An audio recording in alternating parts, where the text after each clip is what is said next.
Details చూస్తే అన్నమయ్య జిల్లా B Kothakota మండలం బీరంగిలో పెద్దిరెడ్డి అక్రమాలపై ప్రైమ్ 9 కథనాలకు రెవెన్యూ యంత్రాంగం కదిలింది.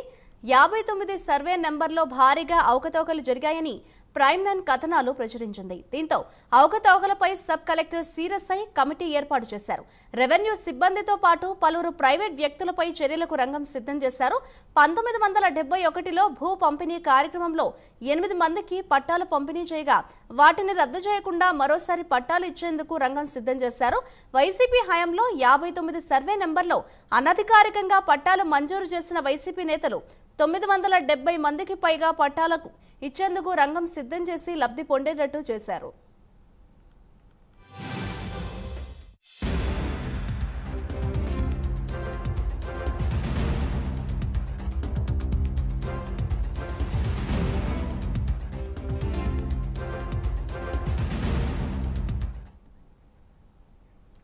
ఇక మహాలక్ష్మి సైబర్ కేఫ్ నందు ఆన్లైన్లో పొజిషన్ సర్టిఫికేట్ కోసం 470 పట్టాలకు పైగా ఆన్లైన్లో దరఖాస్తు చేశారు. వాటిలో 170 రివోక్ చేయగా 100 రిజెక్ట్ చేయించి 200కు పైగా పొజిషన్ సర్టిఫికేట్లను తహసీల్దార్ రఫీక్ అహ్మద్ జారీ చేశారు. అయితే వైసీపీ నేత ఫామ్ హౌస్ కి పలు కీలక రికార్డులను ఇన్ఛార్జ్ తహసీల్దార్ అన్వర్ భాషా, ఆర్ఐ బాలాజీ రెవెన్యూ సిబ్బంది తీసుకెళ్లినట్లు సమాచారం.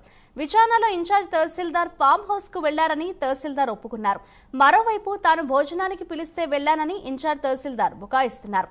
ఈ ఘటన జరిగినప్పటి నుంచి వైసీపీ నేతలతో రెవెన్యూ సిబ్బంది టచ్ లో ఉంటూ పై స్థాయిలో జరుగుతున్న సమాచారాలను చేరవేస్తున్నట్లు అనుమానిస్తున్నారు. దీంతో పట్టాల పంపిణీలో ఎవరెవరు ఉన్నారో త్వరగా నివేదిక ఇవ్వాలని సబ్ కలెక్టర్ ఆదేశించారు.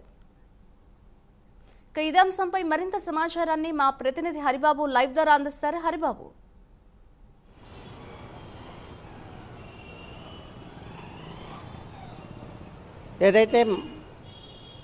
ఏదైతే మదనపల్లె సబ్ కలెక్టర్ కార్యాలయంలో అగ్ని ప్రమాదం చోటు చేసుకుందో ఈ ఘటనకు సంబంధించిన తర్వాత తంబలపల్లె నియోజకవర్గంలో కూడా పెద్ద ఎత్తున భూ అక్రమాలు, భూ దందాలు వెలుగులోకి వచ్చిన పరిస్థితి అయితే కనిపిస్తోంది.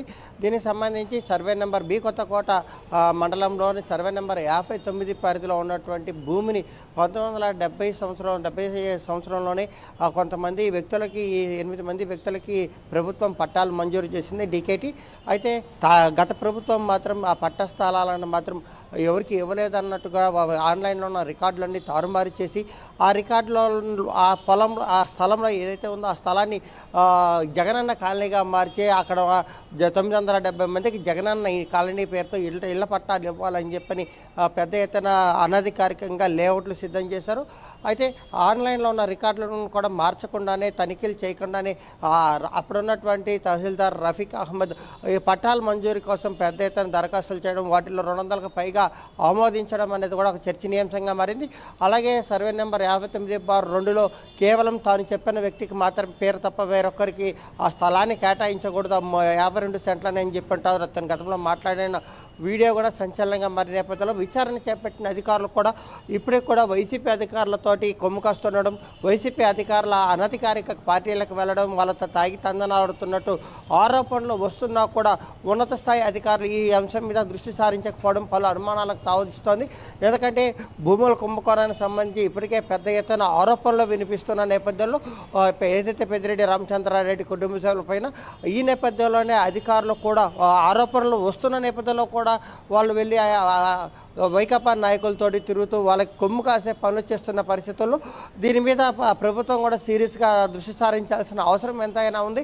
అయితే ఇప్పటికే సబ్ కలెక్టర్ దీనికి సంబంధించిన నివేదిక ఇవ్వాలని చెప్పి ఇన్ఛార్జ్ ఎంఆర్ఓ అన్వర్ భాషాని ఆదేశించినప్పటికీ అన్వర్ భాషా కూడా ఆ రికార్డులన్నీ తీసుకెళ్లి వైకాపా నాయకులు చూపించడం, వాళ్ళకి చెప్పినట్లు వింటున్న పరిస్థితుల్లో ప్రజలు కూడా ఏదైతే ప్రస్తుతం ఉన్న ఎంఆర్ఓ పనితీరు మీద కూడా అనుమానాలు వ్యక్తం చేస్తున్న పరిస్థితి కనిపిస్తుంది. Madhuri, right, thank you Haribabu.